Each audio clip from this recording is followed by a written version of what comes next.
जय श्री राधे। आज का सत्संग, आज का ज्ञान परम पूज्य श्री हनुमान प्रसाद पोद्दार जी महाराज की पुस्तक से।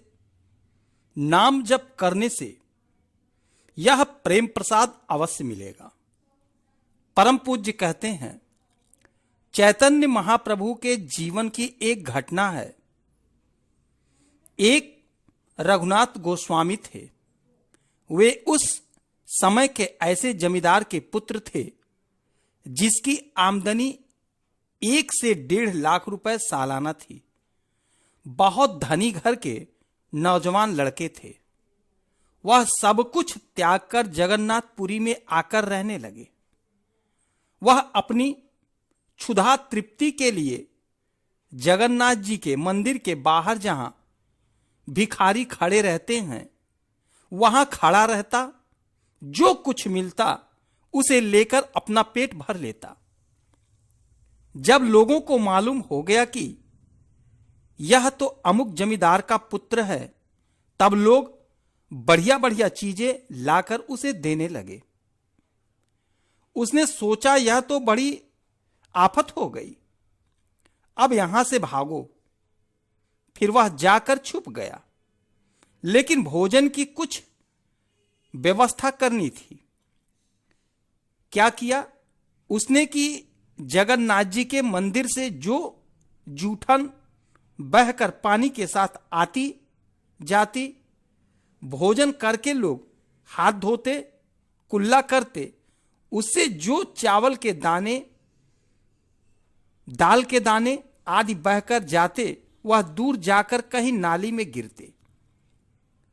रघुनाथ गोस्वामी वहां जाकर बैठ जाते और उसी में से चुन चुन कर खाते। एक दिन महाप्रभु को इस बात का पता लगा।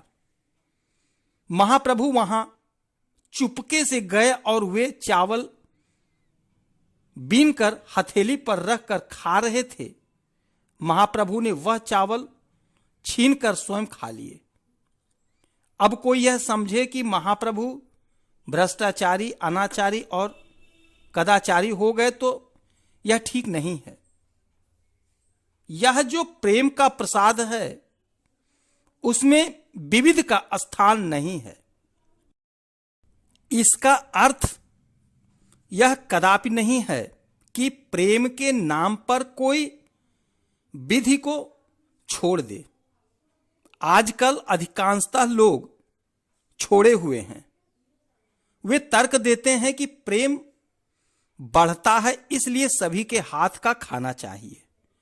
अरे कौरव पांडव तो साथ खाने वाले थे, फिर लड़े क्यों? यूरोप में जितनी लड़ाइयां हुई उनमें कौन ऐसा था जो कहे कि हम चौका अलग रखते हैं, साथ नहीं खाते? परंतु साथ खाने पर भी लड़ाइयां हुई। इसलिए यह अनाचार और चीज है तथा प्रेम और चीज है। यह विशेष ध्यान रखना है। इसलिए डर लगता है कि प्रेम के नाम पर कहीं अनाचार ना हो जाए, प्रेम के नाम पर पतन ना हो जाए, प्रेम के नाम पर अस्खलन ना हो जाए, कहीं प्रेम के दिव्य भवन के नाम पर नरक में ना पहुंच जाएं। इसलिए प्रेम के मार्ग में बड़ी सावधानी की आवश्यकता है।